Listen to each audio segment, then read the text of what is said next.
All right. Welcome to Between Sundays. Between two Sundays. And it's kind of between. It's Monday. It is Monday. I immediately regretted choosing this time to film last week. Brain fog. Yeah, 9 a.m. is just on a Sunday. It's not like we're not up, but Yeah. 9 a.m. on not on a Sunday, on a Monday after preaching and after running around like crazy people, watching the Kansas City Chiefs get absolutely destroyed in glorious fashion for the Super Bowl. It gets a little exhausting. You said that second service you had People were shouting with great jubilee. Yes. Some people, not Bob Haas. No. One of our poor elders. Bob. Yeah. Oh, poor Sorry, Bob. I'm kind of neutral. They got two but you Super had this Bowls. intense prophecy of like, we're going to watch the Chiefs get obliterated. We thought no one's going to get I received obliterated. the anointing of John Wimber. I have was the very- discernment at this moment. They were obliterated. I'm not It was a super delight. into football, but that Here's was the deal. I grew up. I grew up. Kansas City was always terrible, and then I went to college in Kansas, and I met the people who like Kansas City sports. They're a good Kansas City. They're an unpleasant. They're good Chiefs They're an fans. unpleasant people. Not all, no. Bob and other Vineyard Chiefs fans. Some of my this is best not for friends you. on earth are Midwesty people. Yeah. I just don't like them when I'm watching sports. Wow. Watching them watch their sports. It's a very fascinating little group. So, anyways, that was intense. No, but Between Monday mornings are weird for pastors because you're just kind of there's a swirl. yeah, a lot of pastors. So when I became a Christian in 2007, the pastors I knew all took Mondays off work. Me too. And then, so they did this strange like Tuesday, Wednesday, Thursday, Friday off Saturday, work Sunday, off Monday. That's what we used to do. I thought that was normal. Yeah. And then, but weird. Yeah. Then I worked at a church as an intern. That was their model. And then we went somewhere. I was a part of a different church after I graduated from college, and they did Fridays, Saturdays off. It's nice. And so, and the pastor just said, "Hey, I just give my Mondays to my computer. Like I email, I schedule meetings, I do all the stuff that my brain doesn't need high capacity for." Yeah. So, yeah, but But we have a podcast. man. Let's talk. We could talk high capacity brain things, like if Oh, you know what we should do one day is Adam talk and Eve have about. belly buttons. There's an amazing book by Carey Nieuwhof, and he talks about, it's called At Your Best, and it talks about different hours of every day. You have like green hours, yellow hours, and red hours, and like don't give your best hours to your most productive content, because most of us think giving our best hours to the stuff we love the most is really fruitful, but it actually, if you can do something in your sleep, then you should actually do it in your sleep, like kind of mentality. Like give your red hours to stuff that just, give your yellow hours to things that you know you can just get done with yellow hours, and only give because you're only going to have like 6 hours a week that are green, or I think it's maybe 2 hours every day or something. Give that stuff to stuff that's like undivided attention worthy. Yeah.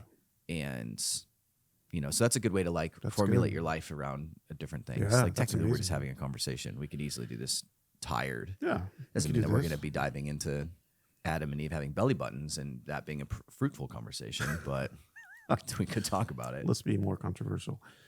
We could do high-low buffalo. I still don't know what that even is.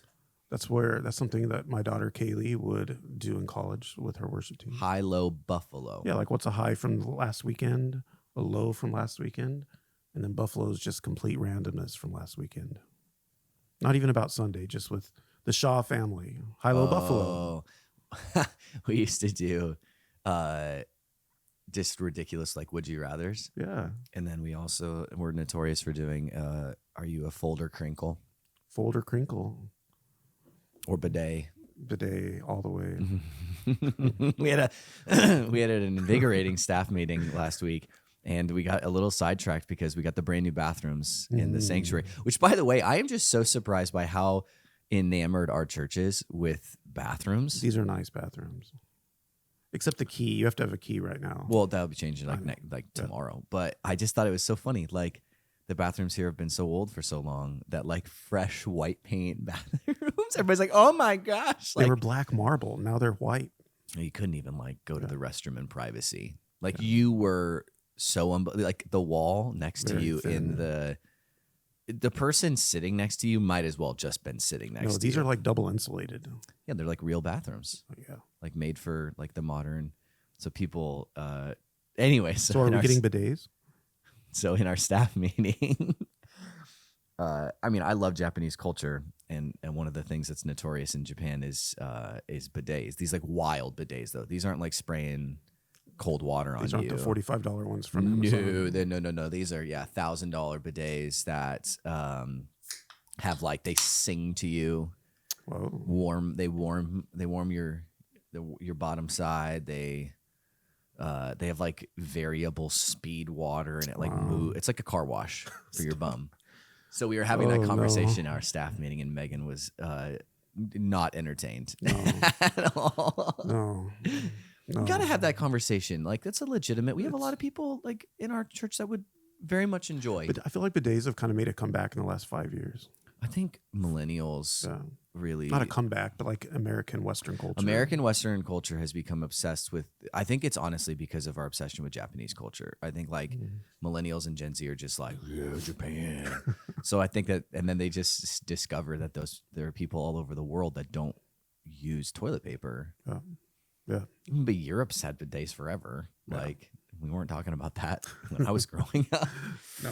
So anyways, got new bat. Why were we talking about that? We were doing High-Low Buffalo, and then I did Fold and Crinkle, and Fold then and we get Crinkle, to and then Would Bidet. You Rather. Yeah, okay. So do you want to do Would You Rather or High-Low Buffalo? Let's do.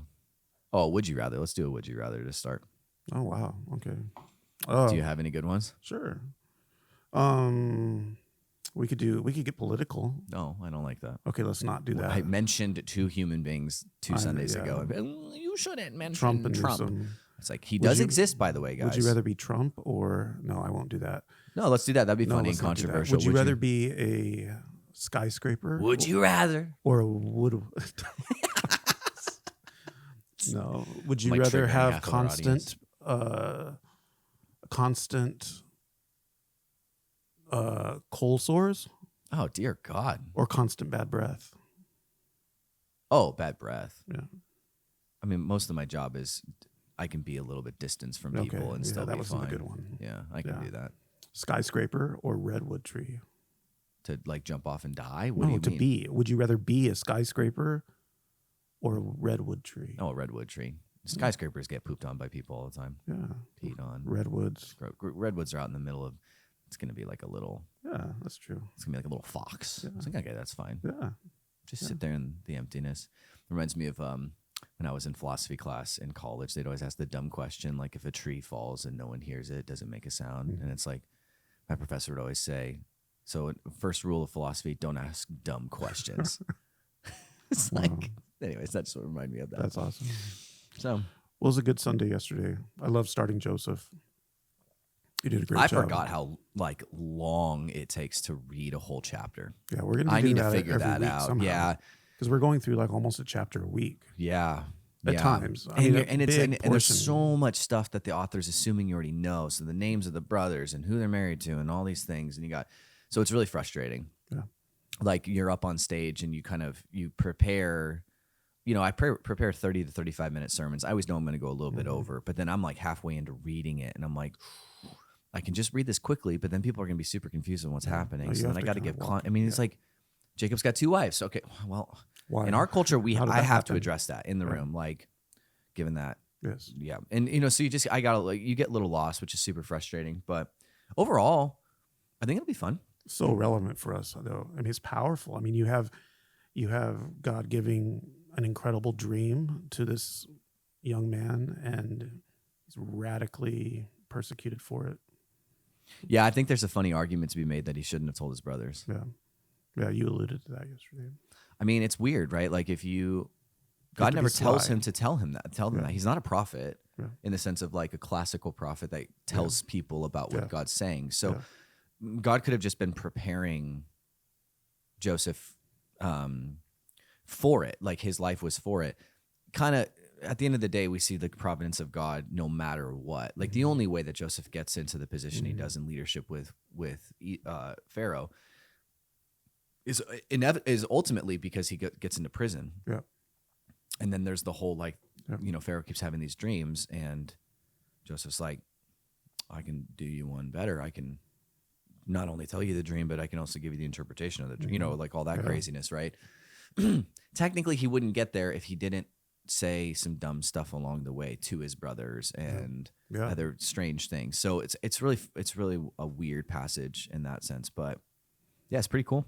A lot of chaos going on. You painted a great picture yesterday of the chaos of just this poor 17-year-old just getting a call and a vision from God, and the levels of chaos, the betrayal, but God working behind the scenes. I think it's really good for our church. I talked to a lot of people yesterday that are brand new to Christianity. Yeah. Like really having some of their very first experiences with the presence of God. Mm-hmm. And I think this is really timely for all of us, but for them as well. Yeah. That's the hope is. I mean, I would say like that's what we believe about the narratives of the scripture in general. Like I have a sneaking suspicion that when the text is preached in a way that's understandable, I think that there's something else that happens in another realm that we just have to embrace. Like, is Joseph the most eye-opening passage of all time? Like, no, not really. But it relates to the human story a lot. I think not everybody's been betrayed by all their siblings, but we know what it's like to try to be really faithful, and then it feels like God's just bait and switching us. It feels like it's almost like we have to proactively remind ourselves that God is not malicious, which is a very normal human experience to like wonder like what the heck is going on, God. So it was good. It's good to begin. Potiphar's wife's story is going to be wild. Yeah, that one gets sued. That's actually more relatable, I think, for people, because the whole like all of your brothers try to kill you thing. LA loves to act like we're like supremely above all wickedness and like, oh, I would never, and like, and I do think that the people of Los Angeles definitely have they've got that like privileged big city, like. They always look down on how other cultures do things and how other people process their worldview. And so this first chapter could have rubbed a lot of our like super, like, I'm super progressive, blah, blah, blah, people, because what Joseph experiences is a very ancient thing, which is like the deep betrayal of your family, your biological family, and selling you off into slavery. Most of our culture wouldn't even process that type of information. And it's like, guys, that stuff happens. Like right now, that kind of stuff is happening. I mean, I just read an article where a little girl was stolen by her uncle because he was poor. So he steals his niece and then sells her into slavery. Wow. And it's like, it got a little bit of some news traction, and it's like, guys, that's ancient culture. Like that's Eastern honor shame. Like the man who did that felt so much shame of his own failings in his own life that he takes a woman who he doesn't think is that significant of a person, because in his culture, and this is close to the Middle East, Middle Eastern ancient culture has a view that women aren't that prioritized. The young aren't that prioritized. And it's like this kind of stuff is all over the place. And so when you get into the mindset of what was actually happening in that culture, it's not as shell-shocking in the sense of like, oh my gosh, these brothers did this. It's actually like the people of that culture would have gone, oh, I could see that happening. I could see a group of brothers try to kill their little brother. Like in this culture, honor, shame, tit for tat, the whole like, I mean, Jesus has to correct it actually in the Gospels, because he talks about like, you say an eye for an eye and a tooth for a tooth, but I tell you, and then he amplifies it. He's just speaking to, they literally thought that was an appropriate way to inflict justice in their culture. You poke my eye out, I poke your eye out. And that's actually, it's also not surprising at all that like we see some of the stuff happening in the Middle East, like politically. The way that it's operating the last 100 years of Middle Eastern political history, those societies operate more often on eye for eye, tooth for tooth mentality. So it's a little bit more prone to just stuff that feels rudimentary, but it actually just that's how it operates. Like that's a legitimate worldview that exists in our culture. And so I felt the burden also to kind of normalize that a little bit Yep. for our audience, because it was like, I don't want people to just like lord over the scriptures and think that they're just so much better. I would never. And it's like, you maybe wouldn't sell your brother into slavery, but you have blocked every person that's ever loved you on social media, on your phone, and you act like a victim and you don't want to know anybody at all and you don't give your life to anybody.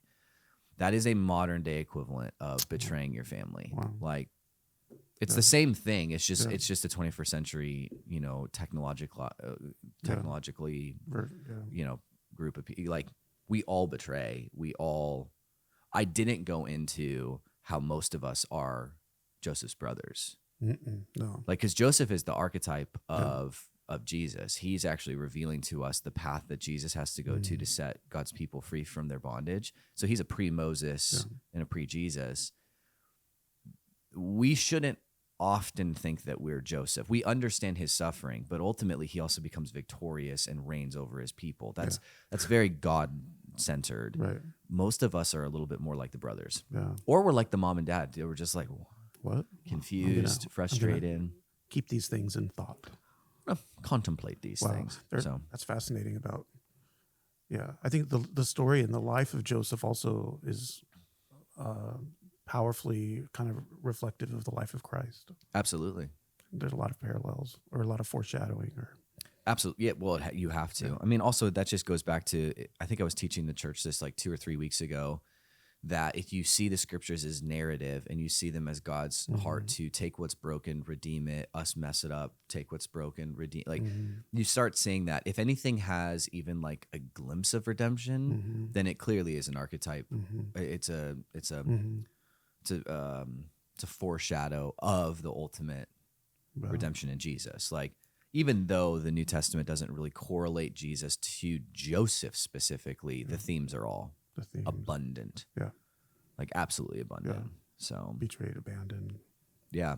In second service, I got a chance to talk a little bit about, I didn't do this much in first, but I had the chance to talk about like how God's delight in us comes often through suffering. And that was, I think that the room was a little bit like, ooh. Yeah. Like when I tried to give people perspective that if the Father delighted in the Son more than anything else, so much so that he delighted in his crucifixion, like, well, how much more does the Father delight in crucifying us? Like, it's not shocking to God when we endure crucifixion type moments in our life. If anything, it's actually God's love for us that he's doing that. Yeah. And that was really, I think that kind of hit people of like, wait, you mean to tell me that God loves me so much that he's allowing me to be betrayed? He is not imposing. Well, God is not, God is not betraying. Right. But if he so chooses to ensure that you are betrayed, because it will make more godly character come out in you. It will make you more like Christ to experience betrayal. Then God will orchestrate that to happen because it matters. Like, yeah, it got very quiet in the room. Well, yeah, because no one wants to hear that. Well, churches don't always have a healthy theology of suffering, or we love the prosperity, good news, but not the reality of the way of Jesus and we like a Jesus who's weeping over our suffering, and we like a Jesus who's doing something about our suffering. We don't like a Jesus who is in the midst of it with us, and he goes, "This is only a glimpse of what I endured. Welcome." Yeah. But the Reformed tradition, they have like language for this. Like the Reformers will say all the time, like, "It is my joy to share in the suffering of Christ." Like, it's very Pauline, but it's like, I mean, this is what the early followers of Jesus experienced when they were all all killed. They were all martyred. Yeah. Peter was like, "I'm not even worthy of being crucified like my Savior. So crucify me upside down. Make my torment worse." Wow. Like, that is how the first followers of Jesus processed suffering, what a joy it is to be counted as worthy of looking even like a small percentage of my Savior. Like, it's amazing. Yeah. There's some martyrs all over the world cry out all the time. What a great gift it is to be killed for my faith.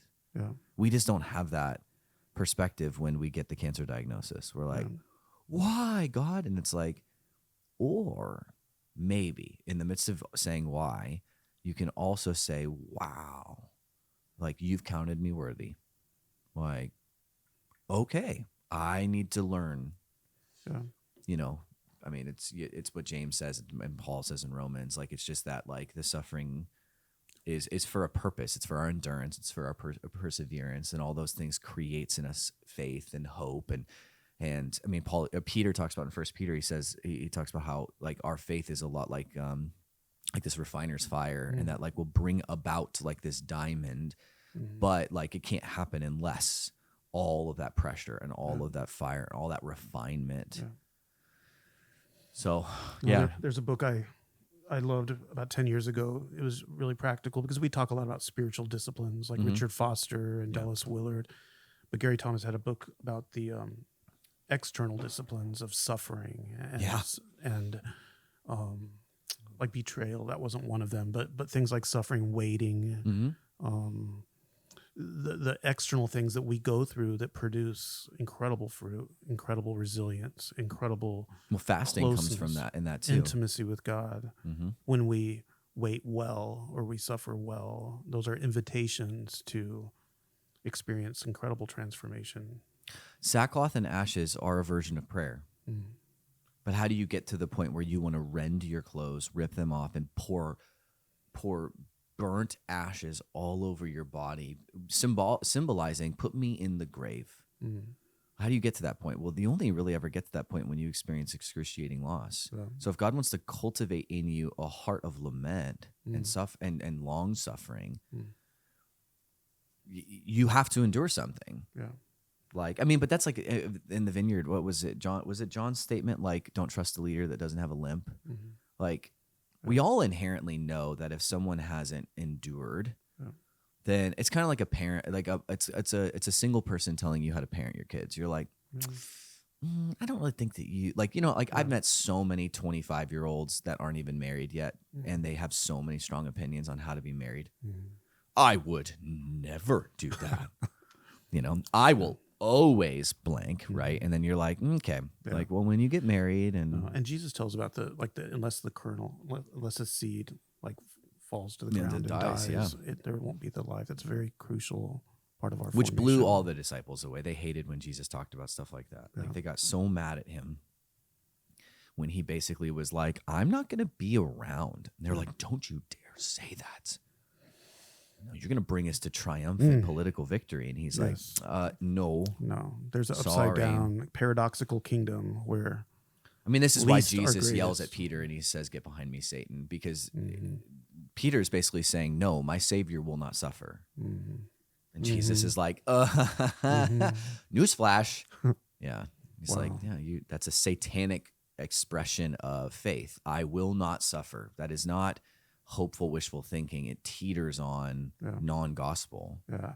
I've been so struck because I was able to go to some conferences in the past in Southeast Asia where the persecuted church gathers. And we would always, our tendency as Westerners is to feel sorry for the persecuted church. So we would gather around these pastors that were suffering and being put into prison, and with a team from the vineyard, and we would start praying, and they would say the one thing you don't pray is that the persecution would stop.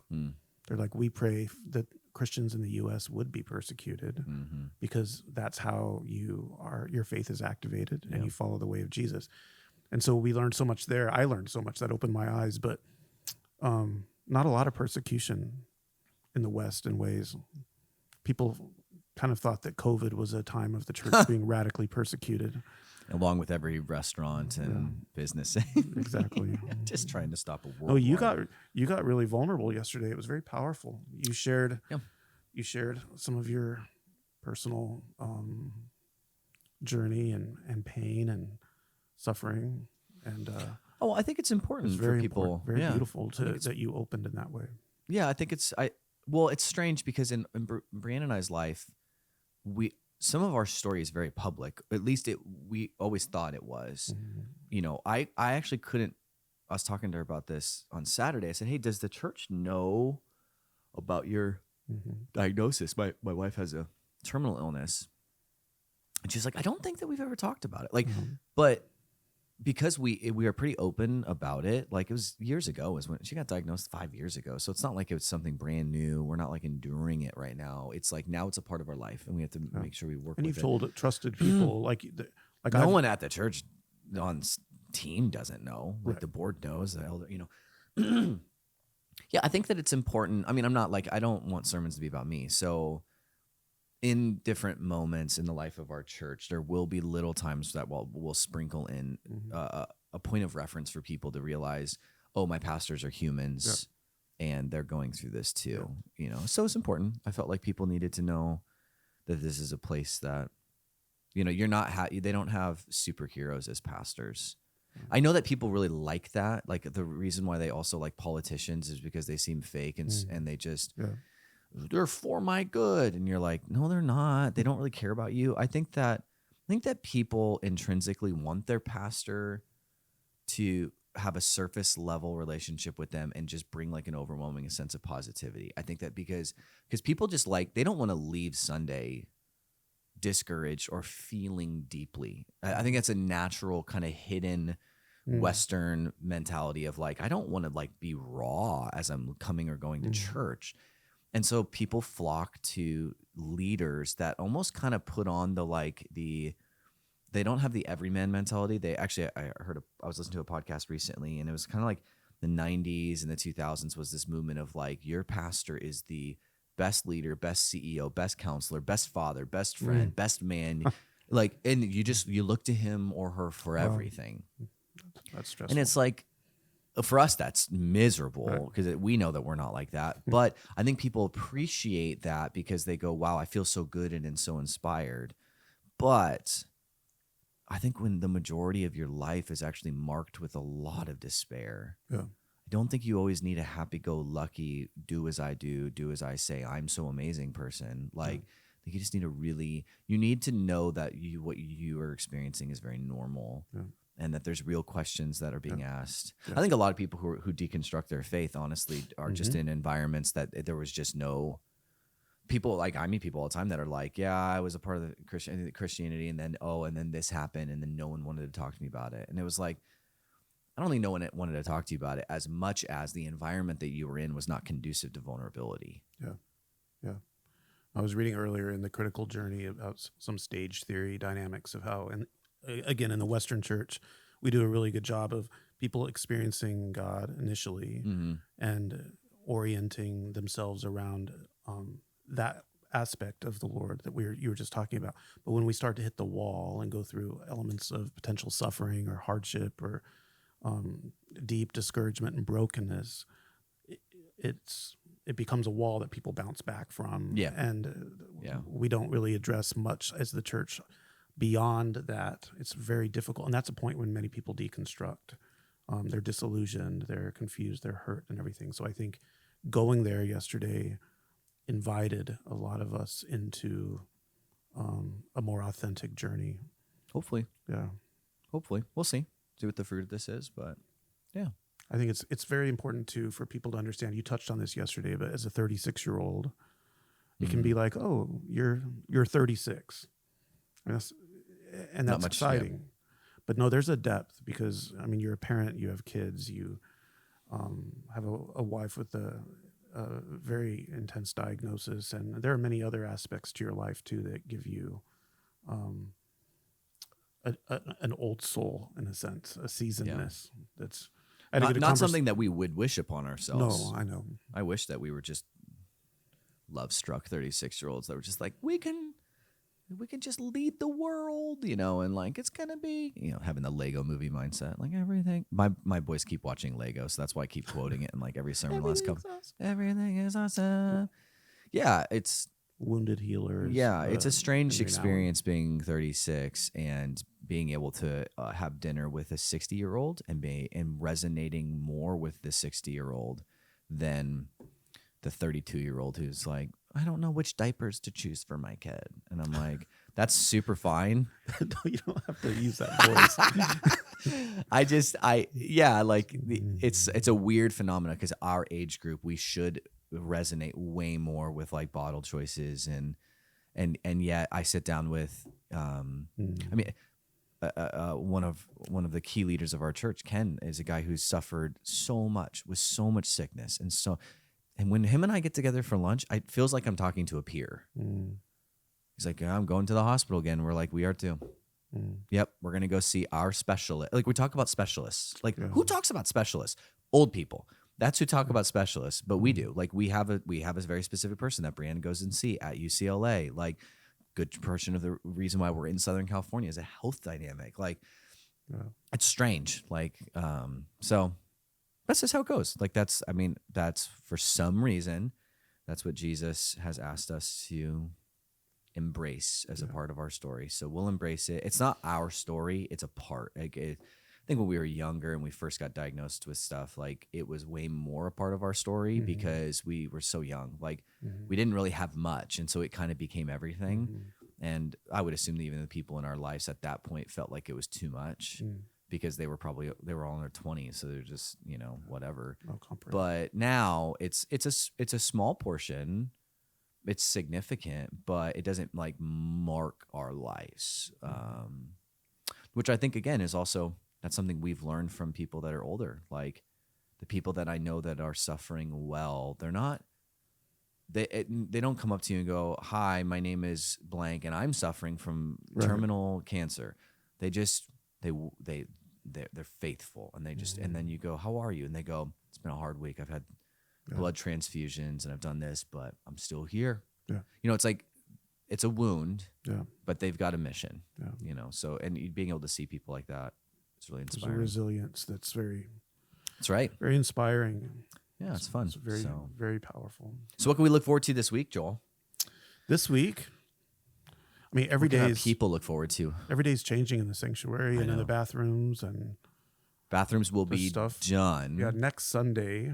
All of them, all four of the bathrooms in the sanctuary. Yeah, and they're all different, but they're the same. Yeah, they got a little. Like they're a little different in size. And, and so those are going to be great. Paint's going in the sanctuary. I'm pretty sure that flooring will start. Really? Don't quote me on that, but I think that they can start the prep work. Wow. For the sanctuary floor. That's exciting. So carpet will be removed. Probably not by this Sunday.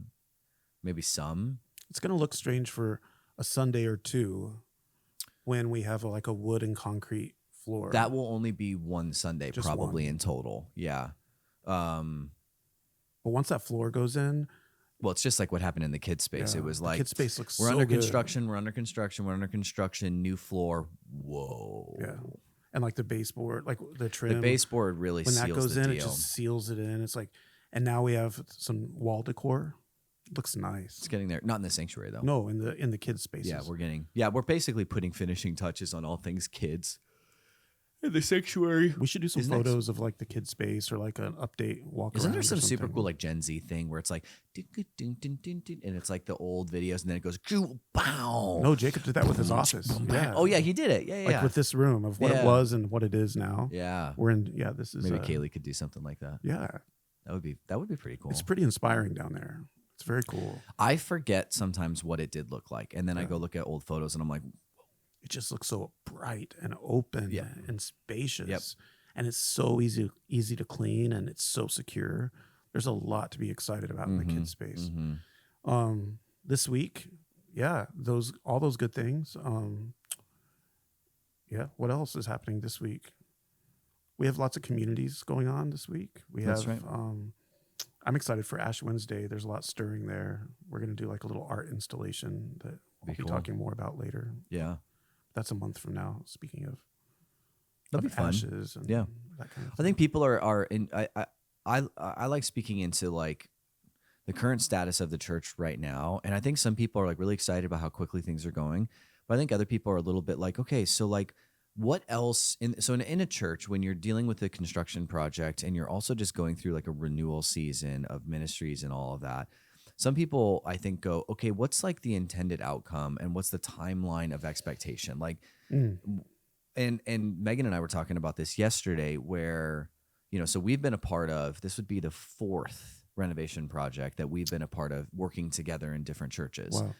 And there's always you get excited about the idea and you start, and then all of a sudden a month in, people are like, wow. And then about 3 months in, people are like, when are we going to be done? Mm-hmm. There's the feeling of like, then you get to discouragement level. There's always a moment. Every time I've done a big project, you get to a point of discouragement because the thing that you thought would take a week ends up taking 2.5 weeks, which takes the other thing 3.5 weeks. So it gets a little delayed. But in the midst of that, there's an undercurrent of like what else is happening, because we're not just doing drywall. Right. But what about all the new guests, and what about Yes. ministries and all that stuff? And so what we found, and we kind of did like a look back, every time we were a part of something that was significant and it took more than 50% of our personal pastoral energy, the church felt like it was on pause. Like it felt like we were not in a Selah, like this. It's not a Sabbath. It's not we're resting. It's that we're spread thin. We're like a smash burger. Like we're just, that's like all the new rage right now is like, you're going to get crispy edges everywhere, but you need a couple of patties to make it like juicy and tasty, right? But if you think about capacity of any pastor, you, Jacob, me, Megan, any of us, we only have so many hours in a week. And if you think, okay, I'm going to take half of my work week and focus on changes happening.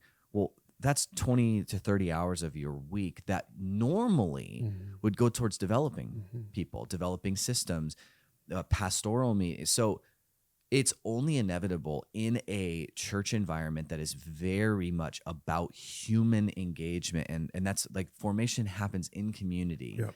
When your pastoral leaders are stretched, Yeah.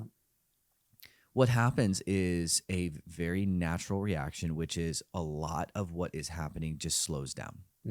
You don't get as much development in the ministries. You don't get as much discipleship. You don't, unless you're a big church with a large staff where just like there's an operational team that just manages the building and everybody else continues to do their job, that happens. And so right now at Vineyard, we're 100% there. Like, I spend a couple hours a week on my sermons max right now because I need to allocate time to different things. Like we got to walk the space 3 to 4 times a day with the contractors to make sure everything's good.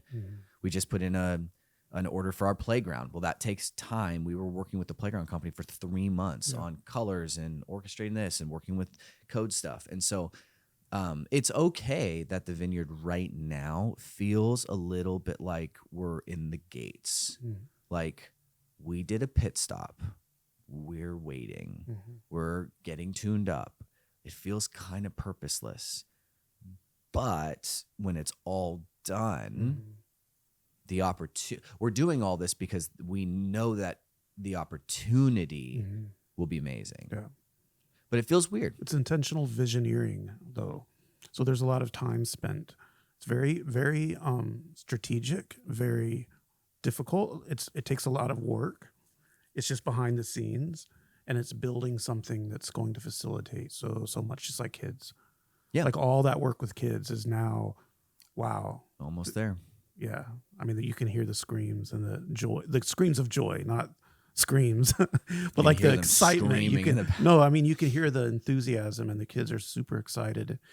This week, yeah. So this week, I'm working a lot behind the scenes, we need about 30 more people to join our kingdom builders. Yeah, just Lots overall of people, so that's always an issue in churches. It's like 20% of people doing 80% of the work. Yeah, 80% of the work, but just trying to really get people plugged in, because people find community in that way too. And yes, they do. When you're on team, absolutely. They find community, they find growth.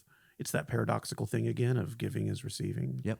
And so, yeah, that's exciting. It's always so fascinating for the people in our church to get context, hearing about the needs in volunteering, or hearing about just all of the, I always just appreciate when I'm a part of something and then I get it back.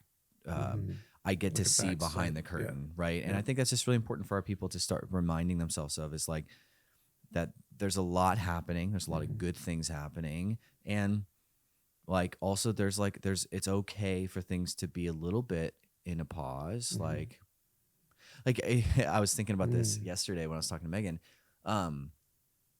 Like there was this time that we were flying to Florida from Colorado when I was a kid. And when we got to Florida, there was this massive storm in Miami. And they were like, we can't land in Miami. We need to land in Fort Lauderdale. And we were like going on a family vacation in Miami. My parents were like losing their minds. And it was a lot of stress because you're just like, oh my gosh, oh my gosh, oh my gosh. And you can drive from Fort Lauderdale to Miami with a rental car. But I remember, I can't remember if it was the pilot, somebody on the airplane like calmed everybody down, and they said, guys, if we try to land here right now, we won't make it.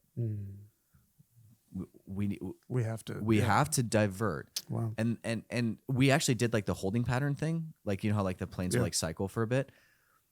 I think that's just like that's in my mind, that's just a really helpful way to think about That's like good. if we land right now, it won't go well. No. We couldn't do half of the stuff that we want to do. Like the coffee shop is still just being renovated right now. Like there's so many things that if we just immediately landed and just like aborted all plans, it would be an absolute mess.